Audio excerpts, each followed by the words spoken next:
Welcome to Contracting Conversations. My name is Scott Williams, and I'm joined by my co-host, Jim Valley. Today, we have the pleasure of talking with Professor John Larson. He's from the West region, teaches in logistics, and our topic today is going to be a little different than what we typically do on our podcast. What we're going to be talking about today is the tenets that make a really good, what we call a superstar instructor. And we feel this is valuable to you all out there listening because many of you guys have to do training within your organizations. If you're a supervisor, you have to give feedback so you can use some of the tenets that John's going to be talking about in our recording today to help you with that. And if you're doing training with your unit, maybe you have a focus week or you have a training session with folks in your career field that you're giving some advice to, this will also give you some good tips on how to do that better. So, John, welcome to the podcast. We're really pleased to have you, and tell us a little bit about your background. Thank you, Scott. Thank you, Jim. Glad to spend some time with y'all. I'm a retired Navy guy. I was an instructor of sailors and Marines when I was in uniform and kind of got the bug. So it made sense for me to find a second career in defense acquisition university. I've been part of the faculty professional development crew at DAU since 2007. And we grow our own. So depending on where we've gotten our faculty from, some of them have educational experience. Some of them are coming to us as a blank slate. We want to give them all an equal chance of success. So I've been training new faculty at DAU since 2007, and it's an honor that I've shared with several other of our faculty professionals. But it's definitely part of the DAU brand to provide top quality instructors to the members of our Department of Defense Acquisition workforce. Yeah, and John, before you continue, I just want to say I have plenty of new instructors who have gone through your class in the last couple of years, and they're by far, I would say, some of my best instructors. So you're doing a great job. So thank you so much for what you do for DAU. Thanks, Jim. Thanks for sharing that with me. Yeah, I'll tell you that I'll echo Jim's. I've had a few new folks come on here in the last year, and John has done a great job with them, and they sing his praises. So really good feedback from what John is doing. So John, just to get us kind of started on this one, we talked about the tenets that make for a really good instructor. I'm going to kind of turn this over to you a little bit and get your thoughts on that topic. Sure, Scott. Thank you. So in our faculty professional development course, the course they all come in to start with, we teach something called the CASA model. And not trying to be cute or anything, but it's a four-letter acronym, CASA. It is also a Spanish word for house. And what we tell our new faculty when they show up, this is your house as an instructor, this CASA in which you're going to reside in.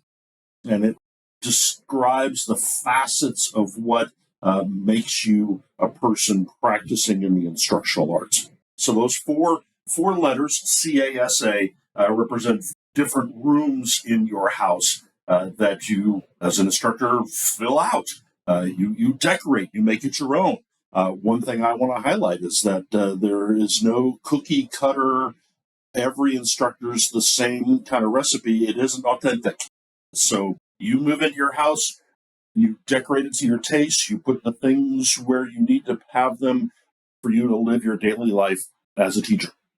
So that first block is your content block. And clearly, everyone who aspires to be an instructor has curriculum, has a career field, has an area that they're providing instruction for. What I tell my new instructors is, one, you need to make sure that you know what you know in your content room. We've had instances where you've had instructors come in and we say their knowledge is only slide deep. It means, well, I only know what's showing on your screen right now. And your students can pretty quickly suss that out to find out, yeah, this human doesn't necessarily have the experience, the understanding of where this information comes from, and how it relates to what we're trying to do. Which brings us to the next part of that content room. It's not just what's on the slides. It's not just what the book says. You're also a person who has examples, is able to connect that content with what your learners are going to be actually trying to apply that material for. If you're an engineer, what is it you're building? If you're a financier, if you're writing contracts, what type of contracts have you had in your history, and how did you apply those to procure the thing that you were looking for? I happen to aspire to the tenet that good teachers are good storytellers. So if you can craft a story, it's not way back in 1990 when we did this. No, it's more about how did this situation manifest itself and connect it to a real life experience. I'm not telling you it has to be your experience. I'm not even telling you it has to be true. But you bring the story, and that brings that level of engagement. Last thing that I highlight with regards to content is that you have to have some kind of preparatory process that serves you well. And it goes to, for lack of a better word, muscle memory. What am I supposed to feel like when I'm at this stage in my lesson? How am I supposed to interact with this particular material so that I can, in fact, feel right in my head while I'm preparing this? So I'm not saying that you're going to practice your entire lesson in front of a mirror. I'm not saying that you need to have 12 pounds of index cards to guide your way through that. But what feels right to you in your CASA as you connect your material is part of your rhythm as you prepare to teach. So that's the CASA room. Does that kind of track with where you are? Yeah, I think absolutely. I know in my experience of teaching, a lot of what you say hits home. And I think the biggest tenet for me is that preparation piece of doing your homework and being, prepared, because sometimes you're going to be taken to the left or to the right, and you might not have anticipated that. But if you've got your preparation and you've got that strength to draw upon, there should be not a lot of surprises. And, as you talked about too, engaging the students, getting them as part of the process is really important. Asking questions and letting them answer them, because sometimes I think some of our new instructors will get to the point where it's almost they drop into the lecture mode and they almost want to answer the questions before the students even have a chance. They don't have that patience to let it happen. Oh my! So those are some of the things I've seen. Yeah, thanks, Scott. That kind of gets to our second A, this idea of attitude, and that's the approach that you bring to the act of instruction. What you shared about letting the students ask questions and being ready to interact with them, that 100% fits in that attitude room. I like to tell my new faculty that people have a certain positive impression of somebody who aspires to be a teacher, who is a teacher. It's got some cred, and so when you are in the opportunity of being an instructor, act like it's important to you. Act like it's special to you. If the learners get the idea that this is some kind of excruciating experience for you, they're going to dial out. They're like, well, if you don't want to be here, man, I don't feel like I need to spend any more time with this as well. So your idea that all right, have I got all the things I need to have? Am I comfortable with disruptions? Am I comfortable with the learners that have anxiety? That's on me first, and that's in that attitude room of the CASA. What I'll also share in there is, unless you're teaching solo, you've got a co-instructor.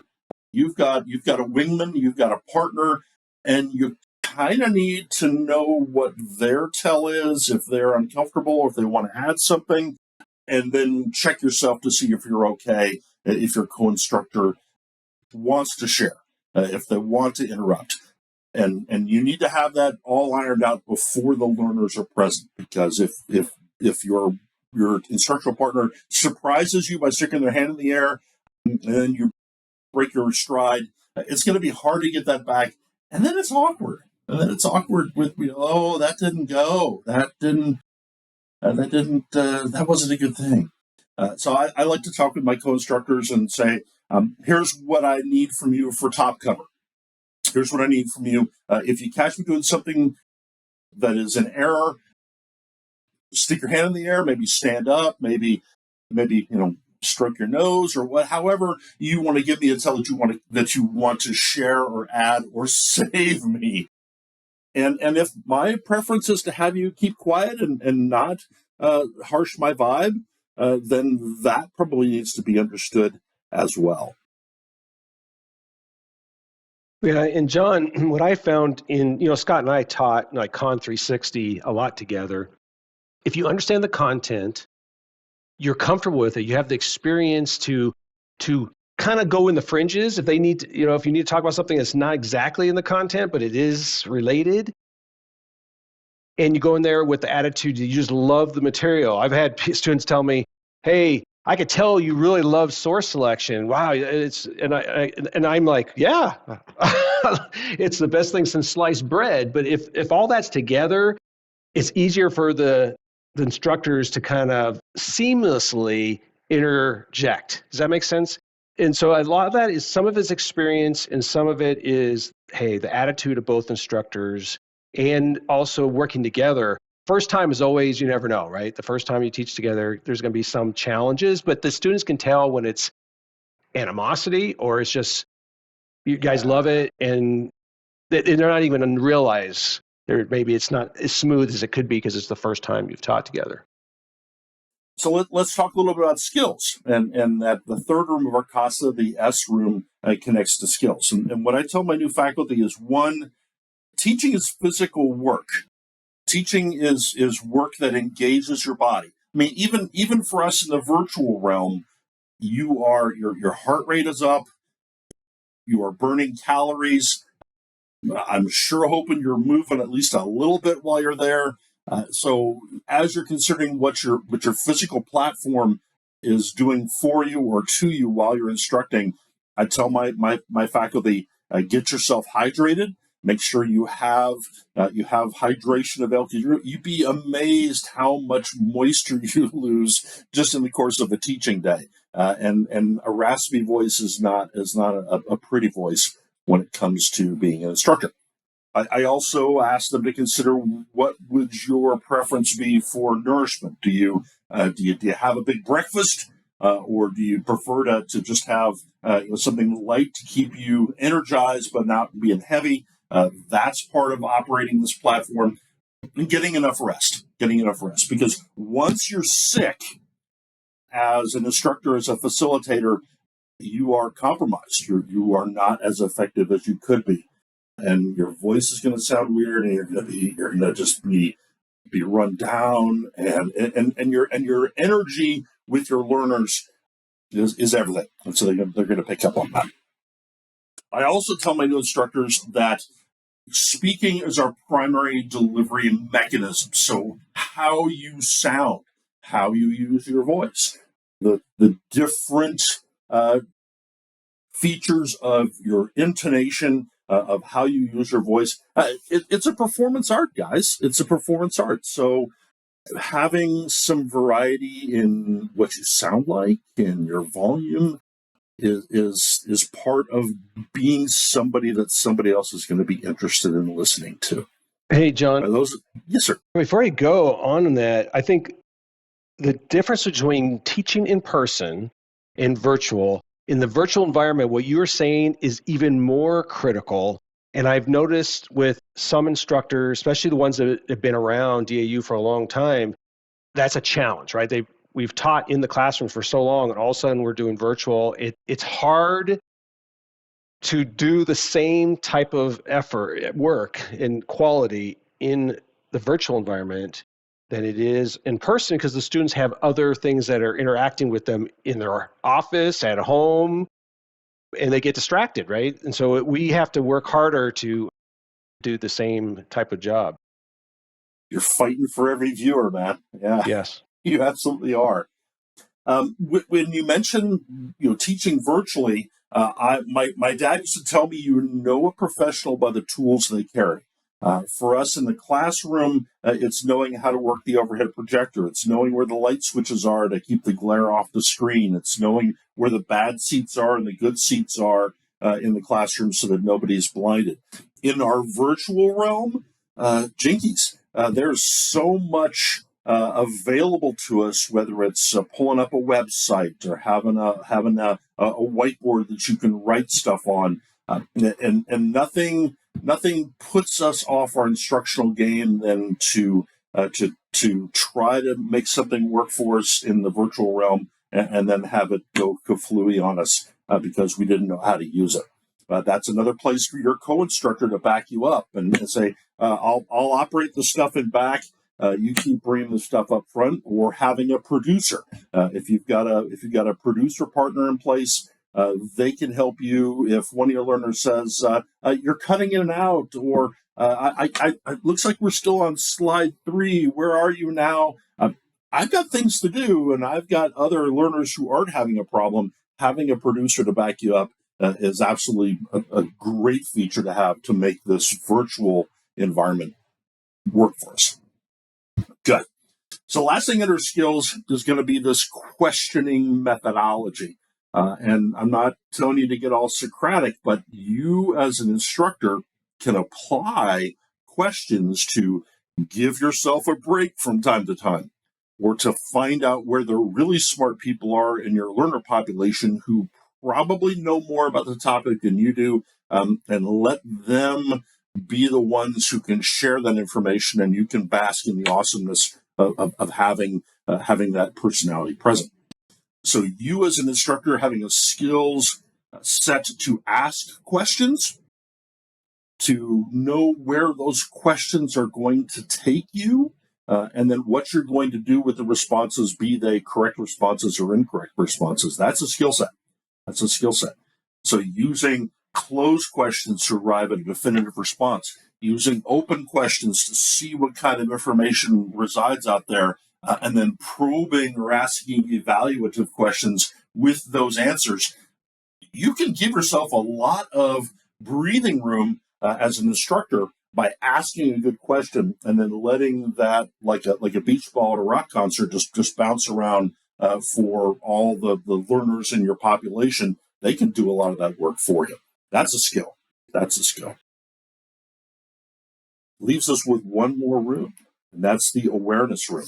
Appreciate for a moment that if we were just out here talking to nobody, then that probably would be an easy situation to work through. So our fourth room is the awareness room of our CASA, being aware of how your learners are feeling, how they're receiving the information you're putting out there, and whether you need to reiterate something or restate it or find another way to go. In in-person classrooms, auditoriums and whatnot, that is so much easier because you can read faces, you see the friendly faces in the audience, and you connect with them. You see the folks that are nodding off, and you can recognize that I need to change something. There was a master facilitator by the name of Bob Pike, and Bob Pike used to say, engage with your audience every 8 minutes. He also said, do something different about every 20 minutes. So if you're just talking, then maybe you should switch to questioning mode, or maybe you should switch to an activity of some kind. And then the last thing that Bob Pike taught us was that no more than 90 minutes with a human. You're not going to get any more into them or out of them after 90 minutes. So when I teach my new faculty, I teach them that 8-20-90 rule, just as a essential guiding principle to keep yourself aware of how your learners are doing. I want to caution faculty when I talk about the friendly face, and you've got somebody in your audience who always wants to contribute, always has something to say. They will very quickly quash the quieter members of your learner population that also have probably just as important things to share. So if you've got that person who always has something to say, find making an ally of them, but also find to say, well, we know John has something to say about this. Let's see if I can get something from someone else in the audience. And that's just being aware that it may feel great to have that one person who knows everything, and they're smiling at you, and they're happy to be a part of it, and that person is juicing you up. I get it. But you're also alienating the rest of your learner population, and they're gonna dial out. Yeah, John, my concern is it's usually not someone who happens to know everything and they're great. Sometimes it's the opposite. It's like they're feeding the class information that is actually taking them off track, and it's not quite correct. And so then the instructor has to fix it, so that's a challenge, right? It's a challenge to do with that because they're relatively, in contracting, we're teaching mostly the newbies, right? They have less than a year and a half of experience. And so it's easy to confuse the new people, but it's also, you might have someone who thinks they know what they know and they don't quite. Concur. So we'll put the roof on our CASA with two principles, and one of them is this principle of intellectual excitement, that you as an instructor need to show that you are absolutely stoked about the thing that you're going to be teaching. Doesn't necessarily have to mirror your true approach, but under the box of skills and content, being excited about the material you're bringing is what's going to make that instructor effective with an audience. Virtually, in person, I don't care. They're going to very quickly know whether this content and this experience matters to you as an instructor or not. Then when we talk about having your attitude towards instructing and the awareness of your learner population, that falls under the other half of our roof, which goes to interpersonal rapport. Recognize that as a teacher with learners in your care, it's a relationship, and you build that relationship. Now, I'm sure most of your audience has been in those auditorium classes where it's a lone silhouette way up on the front behind a podium, and then 300 souls in the dark auditorium seats just waiting to catch up on some sleeping hours. And that's not an effective educational environment. It's a rite of passage. You, as an instructor of adults, you build a relationship with them, and you do that by the attitude you bring into the classroom and by how you connect with them throughout the course of the class that you're teaching with them. And that's our CASA. And I tell my new faculty that if you've never taught before, your CASA is new construction. We've got to get you some tables and chairs and please, blinds, I insist. For people who have been instructing for a long time, you have a lovely home. You have a lovely CASA. And I'm not here to tell you that you haven't tastefully decorated it and that it doesn't serve your purpose. But in the course of our instruction, is it possible this room could do a refresh? Is it possible you want a tapestry or an accent wall? And we take them to that place to where everyone's on their best footing as they begin to become instructors of adults. So I think a key part of that, and I tell my instructors, hey, you need to look at your surveys. You need to get feedback. I mean, that feedback is like gold, right? Yeah. And so that can help you to, I always tell them, look at how you're teaching now compared to 5 years from now. Look back and you will be amazed at how much you're almost embarrassed at how you were when you first started. But that's like anything in life, right? Yes, sir. All that training, the 10,000 hours of becoming a master on something, you're going to improve little bit by little, but that's that feedback that you need to try to get that really helps you improve. Concur. You're here. Yeah. Okay, Scott? No, I don't have anything else, John. I really appreciate you spending time with us today on the podcast. There's a lot of really good information that you put forth that I think a lot of people can benefit from. So I really appreciate you being with us today. Okay, so for those out there, what I think is so important, what John brought up, is that, hey, this is, and Scott, we need to give this information to you so you can make your internal training that much better. I mean, this is what John's done with DAU faculty since 2007. And DAU is an award education institution. It has so many awards. I think it has, I don't know if you know this, John, but doing some research, DAU has received like close to 70 awards since like 2004. It's kind of crazy. And it starts off with your instructors. That's our key thing that we do at DAU is education, though we have other tenets like mission assistance and curriculum development and other things. But I think that's our foundation, right? If that's not good and it has cracks in it, we're in trouble. So I hope this helps those people out there that are involved in the training and working with their subordinates. If you're a supervisor out there, I hope this helps you. We certainly, as DAU, can help you also if you need any help when it comes to mission assistance that we provide. So thank you again, John. I appreciate your invitation, guys. It's been a pleasure. All right, great. We're so happy to have you. Hopefully to have you back again someday.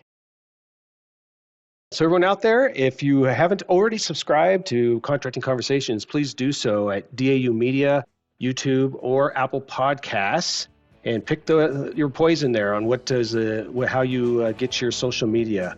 So thank you, and we look forward to having future Contracting Conversations with you.